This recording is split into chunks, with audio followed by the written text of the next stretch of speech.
Hello Mark, I'm Lisa. My student number is 35. I'm a sophomore at NCUE and I'm going to read poem Warhurst, How We Can Eat Our Landscapes. The will to live life differently can start in some of the most unusual places.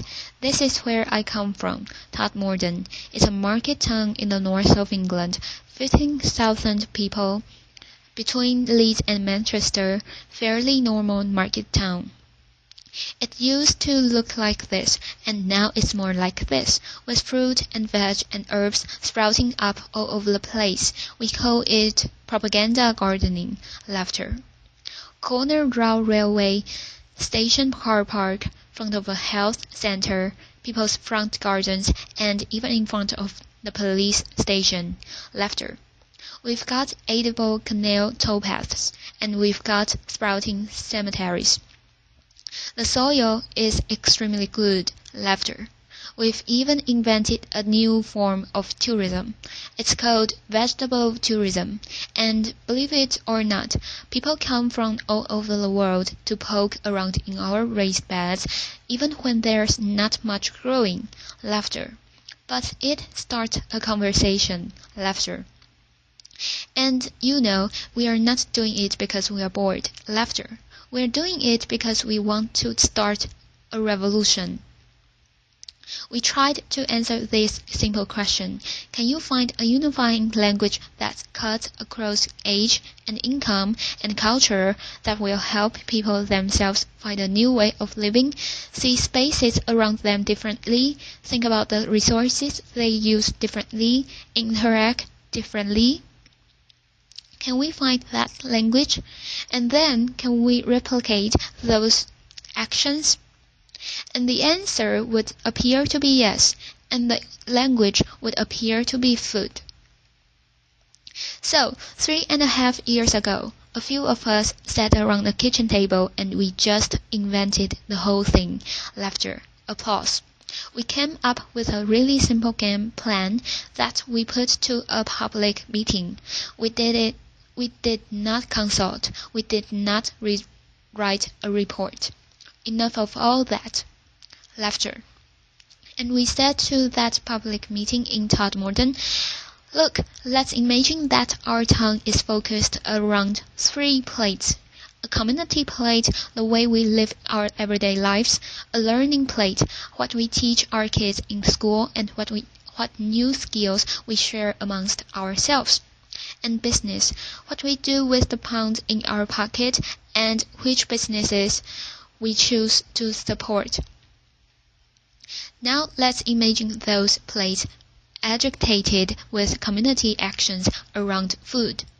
If we start one of those community plates spinning, that's really great. That really starts to empower people.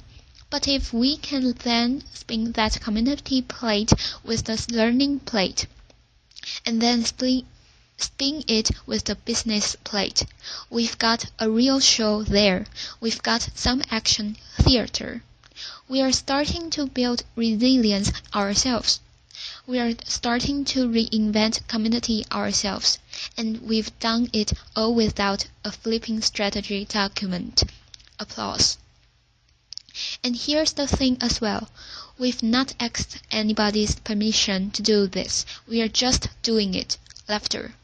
And we are certainly not waiting for that check to drop through the letterbox before we start. And most importantly of all, we are not daunted by the sophisticated argument that say, these small actions are meaningless in the face of tomorrow's problems.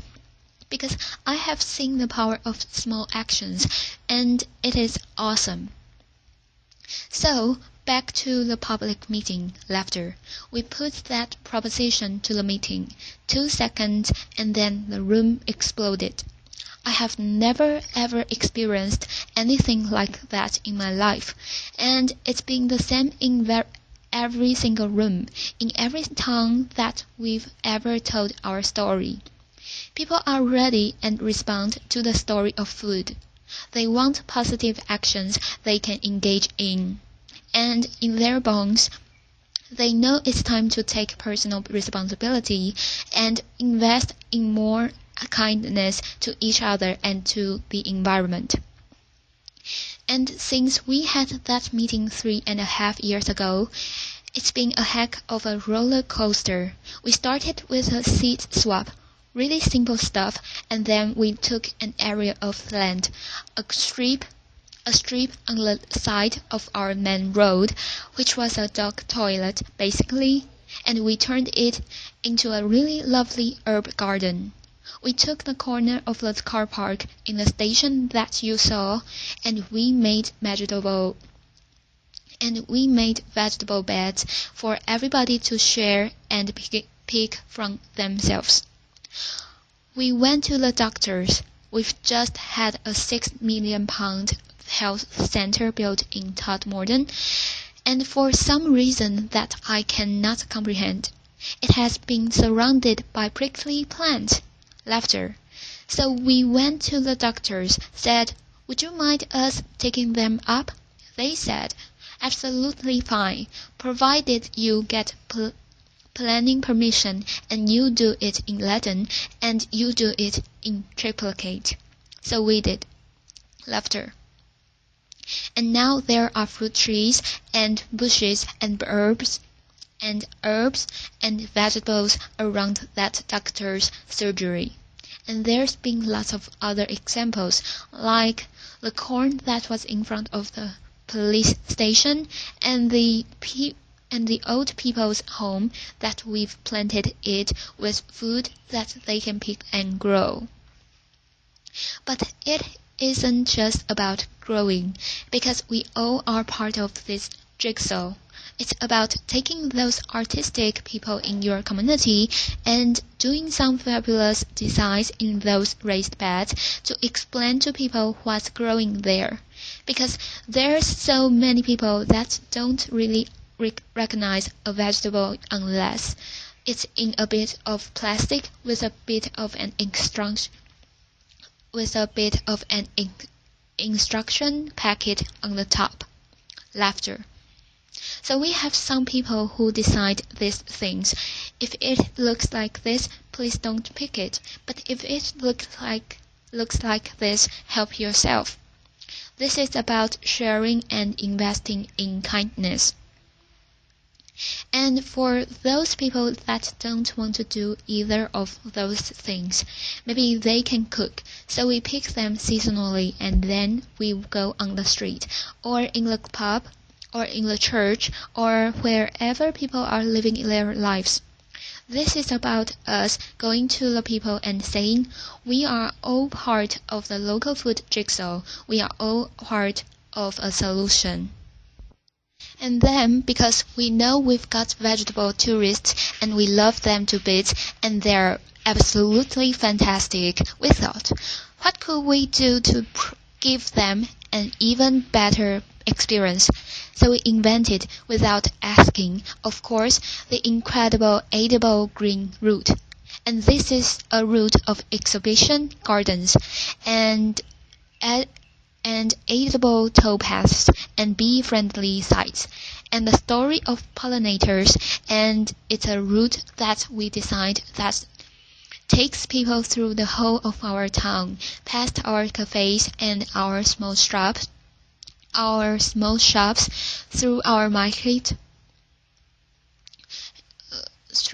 market, not just to and fro from the supermarket. And we are hoping that in changing people's footfall around our town, we are also changing their behavior. And then there's the second plate, the learning plate. Well, we are in partnership with a high school. We've created a company. We are designing and building an aquaponics unit in some land that was spare at the back of the high school, like you do. And now we are going to be growing fish and vegetables in an orchard with bees. And the kids are helping us build that. And the kids are on the board. And because the community was really keen on working with the high school is now teaching agriculture. And because it's teaching agriculture, we started to think, how could we then get those kids that never had a qualification before in their lives but are really excited about growing? How can we give them some more experience? So we got some land that was donated by a local garden center. It was really quite muddy, but in a truly incredible way, totally voluntary led. We have turned that into a market garden training center, and that is polytunnels and raised beds and all the things you need to get the soil under your fingers and think maybe there's a job in this for me in the future. And because we were doing that, some local academics said, we could help design a commercial horticulture course for you. There's not one that we know of. So they are doing that, and we are going to launch it later this year. And it's all an experiment, and it's all voluntary. And then there's the third plate, because if you walk through an edible landscape, and if you are learning new skills, and if you start to get interested in what's growing seasonally, you might just want to spend more of your own money in support of local producers, not just veg, but meat and cheese and beer and whatever else it might be. But then, we are just a community group, We are just all volunteers. What could we actually do? So we did some really simple things. We fundraised. We got some blackboards, we put incredible edible on the top, we gave it every market trader that was selling locally, and they scribbled on what they were selling in any 1 week. Really popular. People congregated around it. Sales were up. And then we had a chat with the farmers, and we said, we are really serious about this, but they didn't actually believe us. So we thought, okay, what should we do? I know, if we can create a campaign around one product and show them there is local loyalty to that product, maybe they'll change their mind and see we're serious. So we launched a campaign, because it just amuses me, called Every Egg Matters, Laughter. And what we did was we put people on our egg map. It's a stylized map of Todmorden. Anybody that's selling their excess eggs at the garden gate perfectly legally to their neighbors, we've stuck on there. We started with 4, and we've now got 64 on, and the result of that was that people were then going into shops asking for a local Todmorden egg. And the result of that was some farmers upped the amount of flocks they got of free-range birds, and then they went on to meat birds, and although these are really small steps, that increasing local economic confidence is starting to play out in a number of ways. And we now have farmers doing cheese and live off their flocks and rare breed pigs. They are doing pasties and pies and things that they would have never done before. We've got increasing market stalls selling local food, and in a survey that local students did for us, 49% of all food traders in that town say that their bottom line had increased because of what we were actually doing. And we were just volunteers, and it's only an experiment. Laughter. Now none of this is rocket science. It certainly is not clever, and it's not original, but it is joined up, and it is inclusive. This is not a movement for those people that are going to sort themselves out anyway. This is a movement for everyone. This is a movement for everyone. We have a motto. If you eat, you're in. Laughter, applause. Across age, across income, across culture. It's been really quite a roller coaster experience, but going back to that first question that we asked, is it replicable? Yeah, it most certainly is replicable. More than 30 towns in England now are spinning the incredible edible plate. Whichever way they want to do it, of their own volition, they are trying to make their own lives differently and worldwide. We've got communities across America and Japan. It's incredible, isn't it? I mean, America and Japan and New Zealand. People after the earthquake in New Zealand visited us in order to incorporate some of this public spiritedness around local growing into the heart of Christchurch. And none of this takes more money, and none of this demands a bureaucracy. But it does demand that you think things differently, and you are prepared to bend budgets and work programs in order to create that supportive framework that communities can bounce off. And there's some great ideas already in our patch. Our local authority has decided to make everywhere incredible edible, and in support of that have decided to do two things. First, they are going to create an asset register of spare land that they've got, put it in a food bank so that communities can use that wherever they live, and they are going to underpin that with a license. And then they've said to every single one of their workforce, if you can help those communities grow and help them to maintain their spaces. Suddenly, we are seeing actions on the ground from local government. We are seeing this mainstreamed. We are responding creatively at last to what real demanded of us, and there's lots more you could do. I mean, just to list a few. 1. Please stop putting prickly plants around public buildings. It's a waste of space. Laughter.